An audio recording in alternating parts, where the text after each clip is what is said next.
Hey YouTube, it's your girl Kymbia G, back with another video on Penthouse. We're reviewing Season 3, Episode 13. Is this finally the end of Judente and hopefully Sojin as well? I don't know. I mean, this is Tom and Jerry for adults at this point. Let's get into it. So for Episode 13, we rewind a bit and we see that it's the kids downstairs helping guests escape now that the bomb alert has gone off. Well, the Rona is falling. The other kids are helping. Rona really could have just gone to New York at this point, but hey. And meanwhile, we see Suryan and Judente in a standoff. Suryan has him at gunpoint while he's holding a detonator in his hand. And even though we get to see the scene a second time, it still doesn't make sense to me. I still don't understand why Suryan shot at that window. But hey.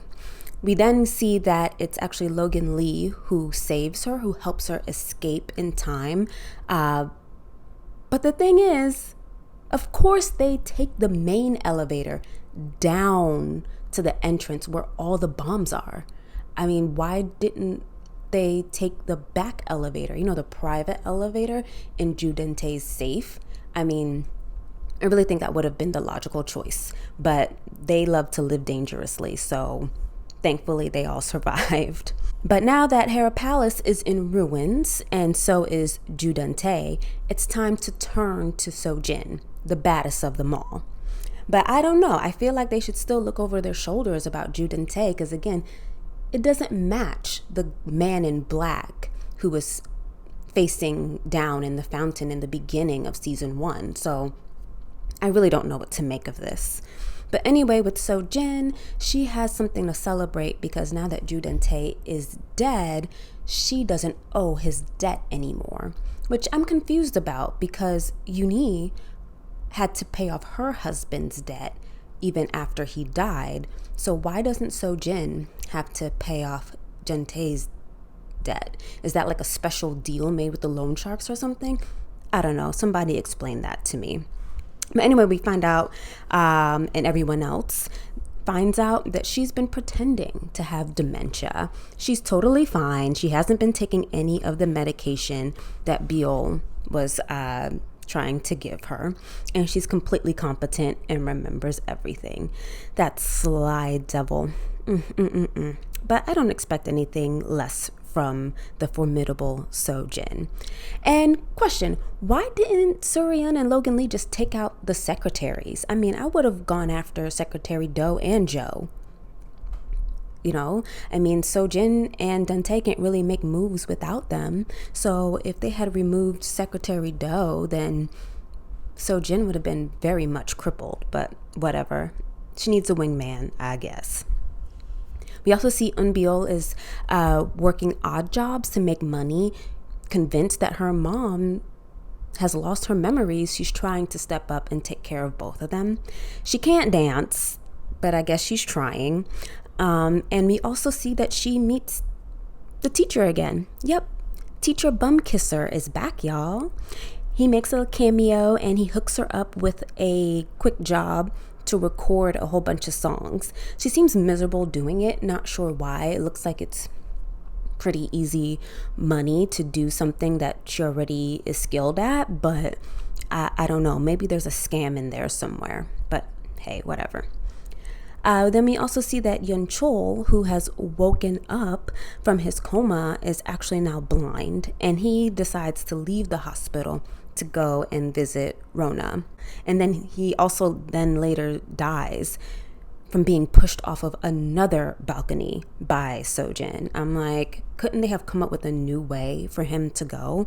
And I mean, he really should have just stayed in the hospital if this was what was going to happen. I mean, Rona would have been okay in New York knowing that he was maybe recovering, even if he did eventually pass away from pain. I think it would have been more comforting to Rona knowing that he was in, the hospital and at least alive before she left for her trip.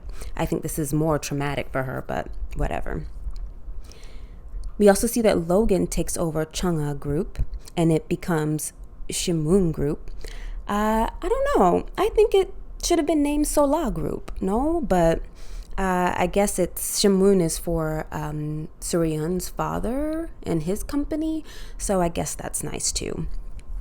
They also set up a trap for using Byul to trap Sojin to confess to how she murdered Yoon-hee. And of course, they decide to confront her on a cliff. I don't know. I guess they thought bringing her back to the same scene of the crime would help, but I just think that it's stupid. They pretty much just argue and fight on a cliff. How many people are going to get pushed off of a cliff in this season? I mean, are the writers running out of creative juice here? I don't know. And of course, they play, Sojin is playing the blame game like she normally does. It's your fault, and if it wasn't for Judente, I would have been happy with Byul, blah, blah, blah, blah, blah, blah, blah. And Suryan is pretty much like, yo, the gag is you would have never been happy because you are a miserable human being and you don't deserve happiness. And I'm like, yes, Suryan, read her up and down. I love it. And then the two of them struggle and Suryan falls off of the cliff. But we also see that Sojin is adamant about not pushing her, you know, and I'm just like, did Suryan maybe fall on purpose, like to make it look like Sojin pushed her? I don't know, but I'm also sick of the whole narrative and question, is Suryan dead today? I mean, that seems to be the theme for like every season and almost every episode of this show. And I would just like to have the episode end where Suryan is in fact fine and okay, and maybe we're worried about somebody else. But that's pretty much the end of the episode, guys. I'm excited for episode 14 to see what happens with Sojin and to see how things end up for Suryan and if she makes it out of that water. And I don't know, maybe Yoon-hee will come back some way, somehow. We'll see. Thanks for tuning in, guys. Thanks for watching. Like and comment below if you agree with me or not, or what your predictions and theories are. Bye.